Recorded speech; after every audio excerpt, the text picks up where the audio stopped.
नमस्कार मेरे प्यारे साथियों, कैसे हैं आप सब? आशा करता हूँ कि बहुत अच्छे से होंगे।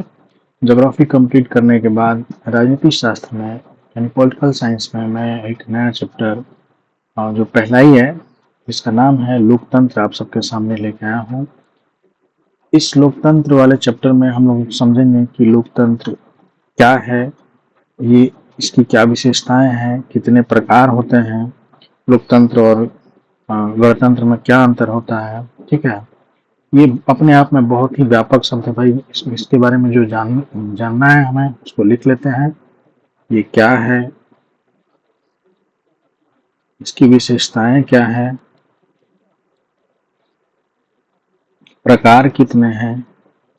ठीक है, लोकतंत्र और गणतंत्र में क्या अंतर है, ये सब चीजें हम लोग इस चैप्टर में सीखने वाले हैं।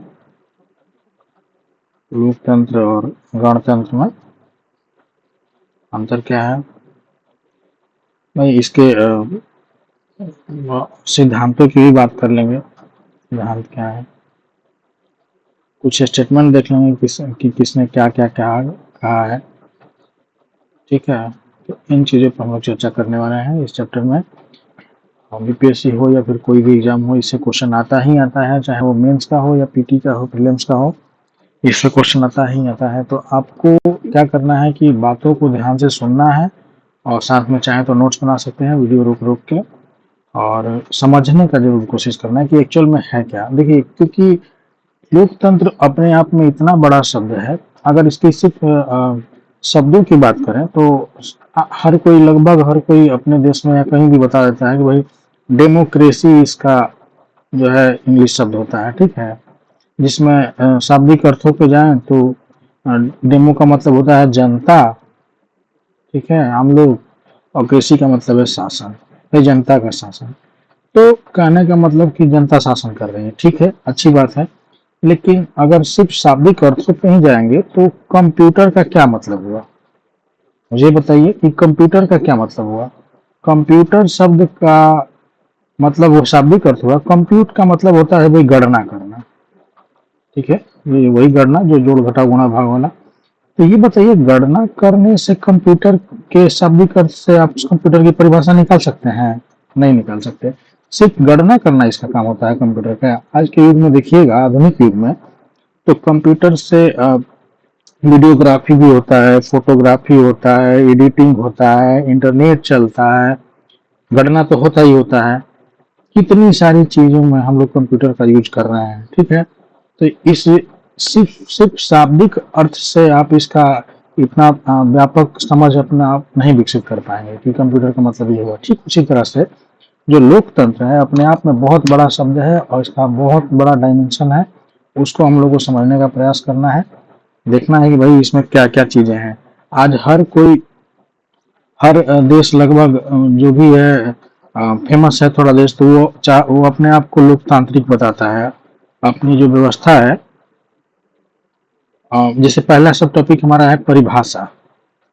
तो चलिए देखते हैं परिभाषा क्यों जरूरी है। मैं अभी बता रहा था आपको कि कम सिर्फ शाब्दिक अर्थों से परिभाषा आप नहीं बना सकते हैं। तो परिभाषा क्यों जरूरी है? जैसे हर कोई अपने देश को आजकल लोकतांत्रिक बताने का प्रयास करता है कि मेरा देश भी लोकतांत्रिक है। ऐसा कुछ नहीं है, मैं किसी पे कटाक्ष नहीं कर रहा, लेकिन एनसीईआरटी की को जब आप पढ़िएगा, मैंने पढ़ा है, कई बार पढ़ा है, तो उससे ये पता चलता है कि भाई इसका जो व्यापक जो इस शब्द का अर्थ है, वो इससे हमें समझने को, अपने विचारों के साथ मिला के इसको समझने का अवसर देता है एनसीईआरटी कि एक्चुअल में क्या है, वास्तव में क्या है। तो मैं वही बातें आपको आपके सामने रख रहा हूँ कि जो मैं समझा पढ़ के कि भाई जो हर देश क्यों अपने आप को लोकतांत्रिक बताना चाह रहा है, क्योंकि भाई ये सबसे सर्वोत्तम व्यवस्था मानी गई है। अब ये भी देख लेंगे कि सर्वोत्तम व्यवस्था क्यों है, विशेषता में ही हम लोग देखते चलेंगे। तो देखिए, इसमें किसी शब्द, जैसे पहला सब टॉपिक है परिभाषा, तो किसी शब्द की परिभाषा, किसी चीज की परिभाषा की हमें आवश्यकता क्यों होती है? जब हमें उसे किसी और चीज से कंपेयर करना हो कि भाई ये क्या है और वो क्या है। तो देखिए, अब मान लीजिए कि आपसे किसी ने कह दिया कि बारिश, कहीं पे बूंदाबांदी हो रही है, जैसा कि वर्षा का सीजन आने वाला है, तो कहीं बूंदाबांदी अगर हो रही है, ठीक, तो बूंदाबांदी हो रही है और किसी ने कह दिया कि देखिए ना यहाँ पे बारिश हो रही है, ठीक है, तो भाई आप इसको बारिश तो नहीं ना कहेंगे बूंदाबांदी को, या कहीं पे मान लीजिए कि बादल फट गया, बादल फटने की कहीं घटना हुई, ठीक है, बादल फटा, वहां का भी कोई व्यक्ति है जो आपसे टेलीफोन से या कैसे भी बोला कि भाई बारिश हो रही है बहुत तेज, तो ये बारिश में और बादल फटने में या बूंदाबांदी में बहुत अंतर है। आप समझने का कोशिश करिएगा तो समझ जाइएगा कि बारिश अलग चीज है, बूंदाबांदी अलग चीज है, बादल का फटना अलग चीज है। लेकिन है ये तीनों लगभग शब्दों में देखिए तो यही लगेगा कि दिमाग में यही आएगा कि भाई बारिश हो रही है, लेकिन नहीं, ये तीनों अलग अलग चीजें हैं। ठीक वैसे ही लोकतंत्र का जो है बहुत व्यापक मतलब है, उसका परिभाषा जानना हमारे लिए बहुत जरूरी है। ठीक है, क्योंकि जैसे कि म्यांमार को ही देख लें, तो म्यांमार में यहाँ पे सैन्य शासन अभी कुछ समय पहले सैन्य शासन की घटना हमें देखने को मिली थी कि जिन लोगों ने सेना पर नियंत्रण किया, जिन लोगों ने सेना पर वहां के नियंत्रण किया, ठीक है, वो क्या बन गए, वो शासक बन गए, और वो भी बात करने लगे कि हमारा भी लोकतंत्र है। ये कैसे पॉसिबल है? चीन की बात कर लें, अपना पड़ोसी देश चीन, यहाँ पे भी एक ही पार्टी बार बार चुनाव जीतती है, ठीक है। और देखिए मैं किसी देश का वो नहीं कर रहा, कटाक्ष नहीं कर रहा, लेकिन ये एनसीईआरटी में इस तरह से समझाने का प्रयास किया हुआ है, तो मैं वही बात कर रहा हूँ कि वहां पे चुनाव के लिए एक बड़ी पार्टी कम्युनिस्ट पार्टी से सभी उम्मीदवारों को अपना रजिस्ट्रेशन करवाना पड़ता है पहले, उससे अनुमति लेनी पड़ती है, और बाद में वही पार्टी जीत भी जाती है। तो ये है कुछ चीजें जिसको आप बड़े स्तर पर समझिए, ठीक है। या फिर सऊदी अरब का ही देख लिया जाए, तो सऊदी अरब में भी भाई जो शाह लोग होते हैं वो कोई जनता के उससे थोड़े आते हैं, लेकिन वो एक अपने वंशानुगत श्रेणी से आते हैं, ठीक है, राजशाही वंश में उनका जन्म होता है, तो फिर उनको उनका वो हक मिल जाता है, ठीक है, वहाँ पे राज करने का या फिर वहाँ पे अपने देश को चलाने का, ठीक है। तो वो कैसे, मतलब लोकतंत्र की अगर बात करते हैं कि हम हमारा देश भी लोकतंत्र है, तो कैसे पॉसिबल है? तो यही है, इसमें एनसीईआरटी में सब कुछ देशों के नाम दिए हुए हैं और समझाने का प्रयास किया गया है कि क्या है ये लोकतंत्र। आप पहले इन बातों से समझिए, ठीक है। देखिए यहाँ पे एक बहुत बड़ा स्टेटमेंट है अब्राहम लिंकन साहब का, अमेरिकन राष्ट्रपति थे अब्राहम लिंकन साहब, उनका सबको जुबान पे ये बात याद रहता है कि लोकतंत्र क्या है भाई, तो लोगों की लोगों के लिए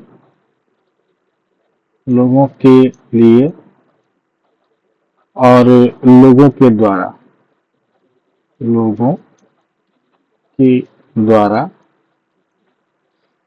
चुनी गई या फिर सर चुनी गई सरकार है, ठीक है, चुनी गई सरकार है या फिर शासन व्यवस्था है, ठीक है, शासन व्यवस्था ही उन्होंने कहा था, लोगों के द्वारा चुनी गई शासन व्यवस्था, यानी कि लोकतंत्र जो है लोगों के लिए लोगों के द्वारा चुनी गई शासन व्यवस्था है, ठीक है।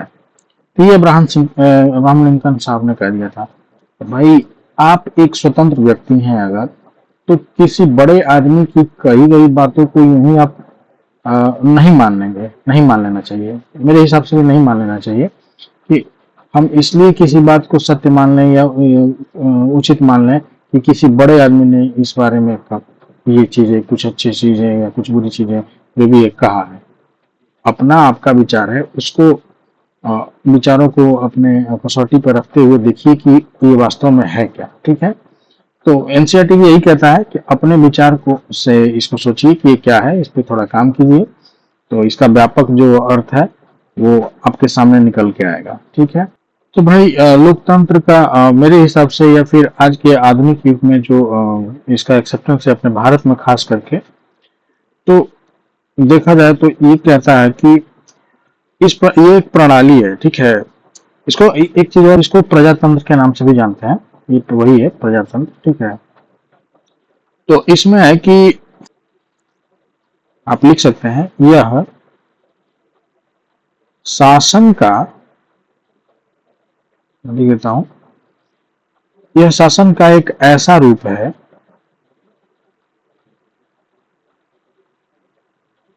जिसमें शासकों का चुनाव, जिसमें शासकों का चुनाव कौन करता है? जनता करती है। ठीक है, इतनी चीज। अब भाई शासक कैसे होना चाहिए, ये जनता तय करेगी। चुनाव कैसा होना चाहिए? निष्पक्ष होना चाहिए। ठीक है, जनता कौन भाग लेगी इसमें, ये सब अहम मुद्दे हो जाते हैं यहाँ पे। चुनाव अच्छा होना चाहिए, शासक कौन होंगे, ठीक है। तो यही है इसका जो इसका असली रूप है। ठीक है, इस परिभाषा को एक्सेप्ट किया गया है और उचित भी माना गया है। भाई जनता का है, चुनाव कौन करती है? जनता करती है। ठीक है, तो भाई देखिए, लोकतंत्र, इसका जो उद्देश्य है, इसका मूल उद्देश्य क्या है? मूल उद्देश्य यह है कि ये अपने सभी नागरिकों को समान अवसर,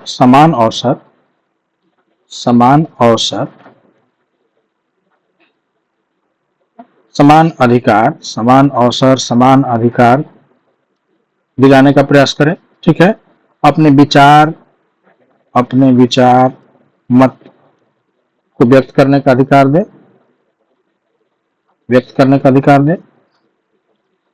ठीक है। यानी कि व्यक्ति क्या हो, इन सब चीजों के लिए स्वतंत्र हो। ठीक है, क्या हो? व्यक्ति स्वतंत्र हो, यही है लोकतंत्र। अब इसमें हम ये कह सकते हैं कि यह व्यक्ति के उन सभी मूल अधिकारों की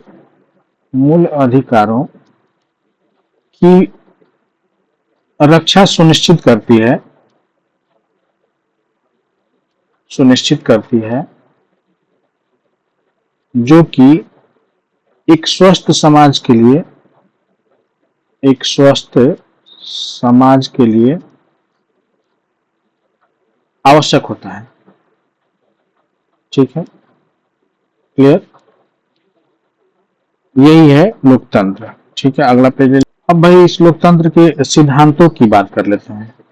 लोकतंत्र के सिद्धांत, किस सिद्धांत पे ये काम करता है? ठीक है, जिससे जनता का जो मौलिक अधिकार, जो मैंने बात किया, इतना बड़ा जो भाषण दिया, उसके लिए कुछ सिद्धांत होंगे तभी वो पॉसिबल हो पाएगा, जिसमें एक स्वस्थ समाज का विकास होगा। तो इसके सिद्धांत में पहला आता है मौलिक अधिकार। ठीक है, सुनिश्चित करता है, मैंने बताया आपको ऊपर। समान मतदान, भाई सबको समान, एक एक करके हम लोग देख भी लेंगे। समान मतदान यानी कि मत की वैल्यू सबकी समान होनी चाहिए, पहले की तरह नहीं कि जो ज्यादा पैसे वाले लोग हैं उनके मत का अधिकार। जैसे फ्रांस की क्रांति, इतिहास आगे पढ़ेंगे जब हम लोग, तो फ्रांस को 3 वर्गों में बांटा गया था। उन वर्गों में मतों का जो वैल्यू था वही असमान था, सबका समान नहीं था। एक तो सबको वोट देने का अधिकार आज भी कई देशों में नहीं है, लेकिन 2015 में जैसे सऊदी अरब में मिला महिलाओं को वोट देने का अधिकार। ये भी बहुत एक चिंता का विषय है और अपने आप को सब लोकतांत्रिक ही कहते हैं। समान मतदान हो गया। समान भागीदारी की बात कर लेते हैं। समान भागीदारी, ठीक है, समान भागीदारी हो गया। इसमें जागरूक मतदाता भी होना चाहिए। ठीक है, जागरूक मतदाता। तो ये 3-4 जो चीजें मैंने बताई, इसको आप ध्यान से देखेंगे कि सिद्धांत में कुछ जनता के पास जो अधिकार होता है, जिसमें से ये एक मौलिक अधिकार ऐसा होता है जो उससे छीना नहीं जा सकता है, और वो होता है मत देने का अधिकार। ठीक है, मत देने का अधिकार। अब भाई ये आप उससे नहीं छीन सकते। ठीक है, उसमें क्या है कि हर वोट की कीमत जो है वो लगभग सभी लोगों के समान ही होगी। ठीक है, यानी नागरिकों को बिना किसी भेदभाव के यह मिलता है, और यह अधिकार उन्हें अपने प्रतिनिधि को चुनने का अवसर देता है, बल्कि ये सुनिश्चित करता है कि मत का जो वैल्यू है वो सबका क्या है, समान है। ये उनका क्या हो गया, मौलिक अधिकार। आप इसको छीन नहीं सकते उनसे। अब अगला आता है समान मतदान। समान मतदान क्या है भाई, इसको थोड़ा देख लेते हैं। भाई इसके अंतर्गत हर व्यक्ति को राजनीति में भाग लेने का अवसर मिलता है। ठीक है, राजनीति में भाग लेने का अवसर मिलता है हर व्यक्ति को, और समान प्रकार से जाति, धर्म, लिंग इत्यादि के आधार पर किसी किसी के साथ भेदभाव नहीं किया जा सकता है। ठीक है, और ये लोकतंत्र की बुनियादी संरचना को क्या करता है, मजबूत करता है। ठीक है, अगला है समान भागीदारी। आप मैं जो बातें बोल रहा हूँ ये एनसीईआरटी की ही बातें हैं, आप उनको आप लिख भी सकते हैं, नोट्स बना सकते हैं, क्योंकि मैं शॉर्ट में सब कुछ आपको ब्रीफ दे रहा हूँ। भाई इसके अंतर्गत नागरिक को नीतियों और कानूनों में अपनी राय देने का अधिकार है। नीतियों और कानूनों में अपनी राय देने का अधिकार है। ठीक है, भाई यह सुनिश्चित करता है कि हर नागरिक को अपनी आवाज उठाने और राजनीतिक प्रक्रियाओं में शामिल होने का अवसर मिले। हर नागरिक को क्या मिले,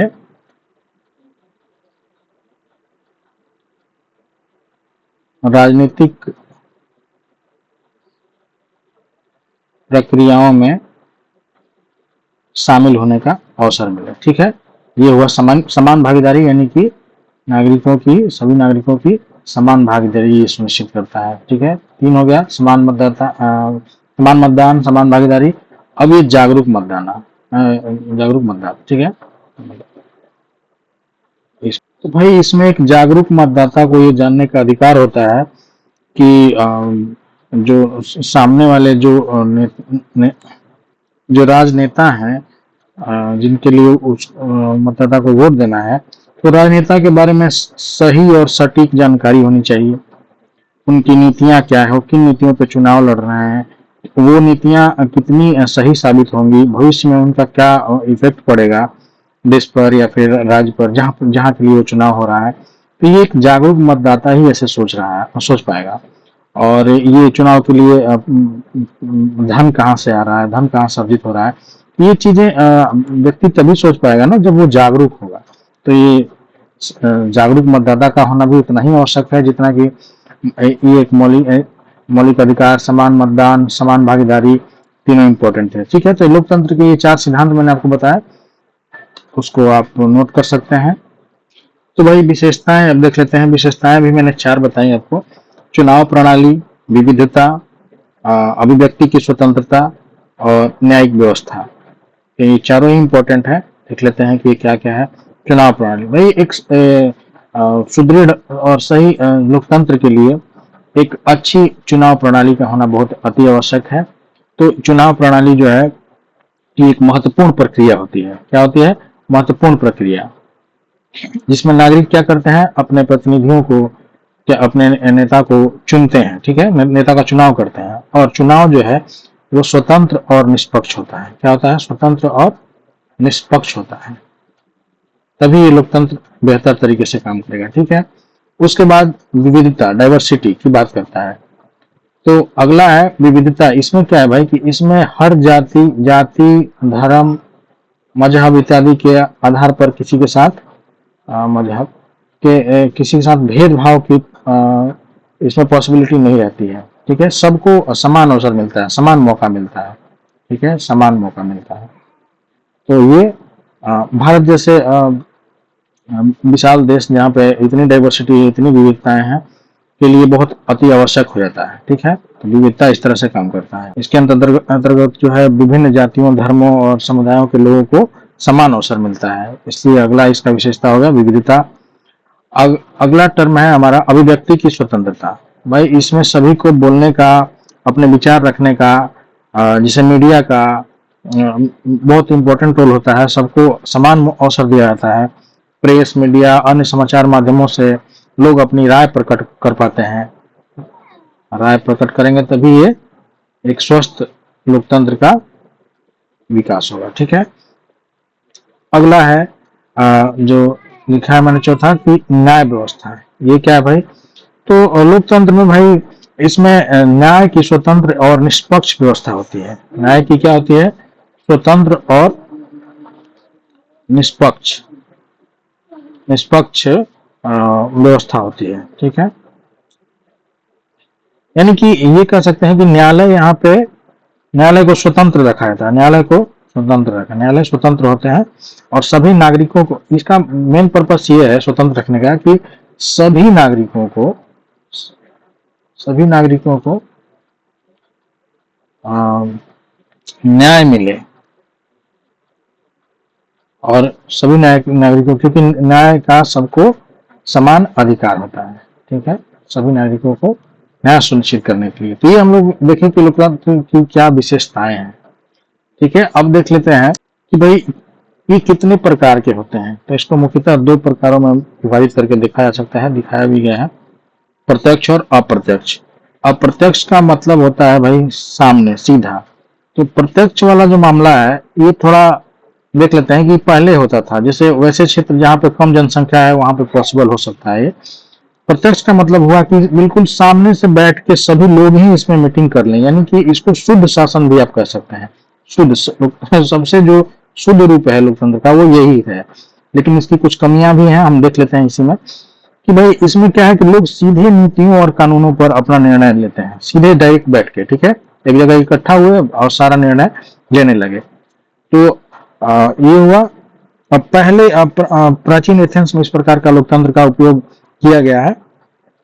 इसमें लोकतंत्र का जो एक है वो लिमिटेशन देखने को मिलता है कि वही सीमित चीज है, इसका जो सीमित रूप है वो हमें देखने को मिलता है। ठीक है, यहाँ पे लोग डायरेक्ट यहाँ पे रूल करते हैं। ठीक है, सभी लोगों का ये शासन है एक तरह से।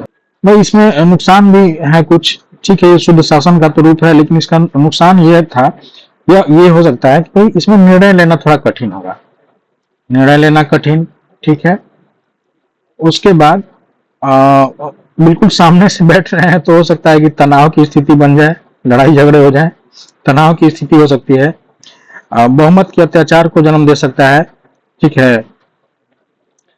तो ये चीजें हैं, ये देखने को मिल सकता है। अब दूसरा कि ये छोटे क्षेत्रों में ही सीमित हो सकता है, इतने बड़े लेवल पे सबका एक साथ इकट्ठा होकर और वो अपना मीटिंग करके किसी निर्णय पर पहुंचना थोड़ा पॉसिबल नहीं लगता है। लेकिन अब अप्रत्यक्ष की बात कर लेते हैं। तो भाई अप्रत्यक्ष में क्या है कि ये प्रत्यक्ष का बिल्कुल विपरीत है। मेन थीम जो है वो वही है, लेकिन यहाँ पे क्या हो जाता है कि प्रतिनिधियों को कानून बनाने का अधिकार होता है, यानी कि लोग अपना क्या करते हैं, लोग अपने प्रतिनिधि को चुनते हैं। लोग क्या करते हैं, अपने प्रतिनिधि को चुनते हैं और वो बैठ के और विचार करते हैं और जो बातें होती हैं उसको एक सही निर्णय पर पहुंचने का प्रयास करते हैं। जो भी मुद्दे होते हैं उस मुद्दों पर। इस अप्रत्यक्ष लोकतंत्र को आप प्रातिनिधिक भी कह सकते हैं कि प्रातिनिधिक लोकतंत्र है। ठीक है, प्रातिनिधिक लोकतंत्र। ठीक है, तो वही बात है कि लोग कानूनों पर सीधे मतदान देने की बजाय दूसरों को अपना प्रतिनिधि चुनते हैं और वो इस पर अपना मतदान वगैरह करके एक सही निर्णय पे पहुंचते हैं। दुनिया के लगभग 60% लोग किसी न किसी प्रकार से 60% जो लोग हैं किसी न किसी प्रकार से अप्रत्यक्ष रूप के इस लोकतंत्र को ही अपने देश में समाहित किए हुए हैं। उनके यहाँ प्रत्यक्ष लोकतंत्र की ही व्यवस्था है। ठीक है, इसमें एक संविधान होता है जो निर्वाचित प्रतिनिधियों को एक संविधान के अंतर्गत जो शक्तियां दी हुई हैं प्रतिनिधियों को, उनका ही वो लोग निर्वहन करते हैं। ठीक है, उन्हीं शक्तियों का वो लोग अपना इस्तेमाल करते हैं। ये हुआ दो प्रकार का लोकतंत्र का दो रूप देखे हम लोग, स्वरूप देखे दो प्रकार के। कौन कौन, प्रत्यक्ष और अप्रत्यक्ष। दोनों के लाभ हानि के बारे में हम लोग देख लिए। अब भाई इस प्रतिनिधि या अप्रत्यक्ष वाले जो लोकतंत्र की हम लोग जो बात किए, ये तो इसकी कुछ जो नुकसान, जो चुनौतियां हैं, क्या क्या इससे हो सकती है, इसके सामने चुनौतियां आ सकती हैं, उनको देख लेते हैं। तो भाई इसमें विवाद और मतभेद होने की संभावना, मतभेद। ठीक है, सत्ता का दुरुपयोग, सत्ता में आने के बाद नेता लोग थोड़ा शक्तियों का दुरुपयोग कर सकते हैं, यानी कि सत्ता का दुरुपयोग। ठीक है, फिर उसके बाद भ्रष्टाचार। ठीक है, उसके बाद जनमत का प्रभाव। देख लेते हैं क्या क्या चीजें हैं। तो मतभेद की बात करें तो विभिन्न विचारों और मतों का सम्मान करना होता है। कभी कभी राजनीतिक विवाद और असहमति हो सकती है। ठीक है, असहमति उत्पन्न हो सकती है। ठीक है, अब दुरुपयोग कैसे होता है भाई, तो सत्ता पर केंद्रित होने के कारण इसका दुरुपयोग हो सकता है। ठीक है, सत्ता का क्या हो सकता है, दुरुपयोग हो सकता है कि सत्ता में आ गए तो उसका दुरुपयोग करना शुरू कर लिए सत्ता में आने के बाद। और भ्रष्टाचार भी वैसे ही है, प्रगति विरोध बलों का खतरा बना रहता है इसमें। और अगला है आपको जनमत प्रभाव। तो जनमत प्रभाव भी वही है कि भाई जनता अगर कभी तत्कालिक मुद्दों पे आ गई तो उसमें क्या होगा कि वो तत्कालिक मुद्दों को ही अपने मद्देनजर रखते हुए, अपने दिमाग में रखते हुए और सरकार चुनने का प्रयास करने लगती है। वो दीर्घकालिक सोच नहीं रख पाती है कि भाई आगे क्या होगा, लेकिन वो तत्कालिक कोई मुद्दा अगर गर्म हुआ तो उस मुद्दे को ध्यान में रखते हुए ये सरकार चुनने का फैसला ले लेती है, तो जनमत का प्रभाव हो जाता है। तो ये हम लोग देखें कि क्या क्या चुनौतियां हैं ये इस अप्रत्यक्ष चुनाव में। ठीक है, अब जो मुद्दा आता है उसमें देखते हैं हम लोग कि इस लोकतंत्र का लाभ क्या है भाई, इसकी विशेषता हम लोग देख लिए, इसके सिद्धांत देख लिए, अब इसके कुछ लाभ देख लेते हैं। तो भाई इसमें भागीदारी, जैसा कि विशेषता में ही हमने देखा था कि इसमें नागरिक को अपने सरकार के निर्णयों में भाग लेने का अवसर मिलता है। नागरिक को सरकार के निर्णयों में भाग लेने का क्या मिलता है, भाग लेने का अवसर। ठीक है, ये सबसे प्रमुख बात है इसमें। और इससे सरकार की जो नीतियां हैं वो ठीक ठाक बन जाती हैं। उसके बाद इसमें अभिव्यक्ति की स्वतंत्रता, लाभ की बात कर रहे हैं हम लोग कि लोकतंत्र से क्या क्या लाभ है। तो अभिव्यक्ति यानी कि बोलचाल, अपने विचार रखने की स्वतंत्रता का इसमें हमें अधिकार मिलता है। ठीक है, तो इसमें क्या है कि नागरिकों को स्वतंत्रता यह प्रदान करता है ताकि वे अपने विचार राय को रख सकें। ठीक है, तो बोलने की स्वतंत्रता इसमें आ जाती है। उसके बाद जवाबदेही, जिस प्रतिनिधि को आप चुन के भेजते हैं उनका किसी कार्य के प्रति वो लोग खुद जवाबदेह भी बनते हैं, जवाबदेह हो जाते हैं। ठीक है, मतलब कि लोकतंत्र में सरकार और उसके प्रतिनिधि अपने कार्यों के लिए क्या होता है, अपने कार्यों के लिए सरकार क्या होती है, उत्तरदायी होती है। ठीक है, जो भी काम करेगी उसके लिए क्या होगी, उत्तरदायी होती है।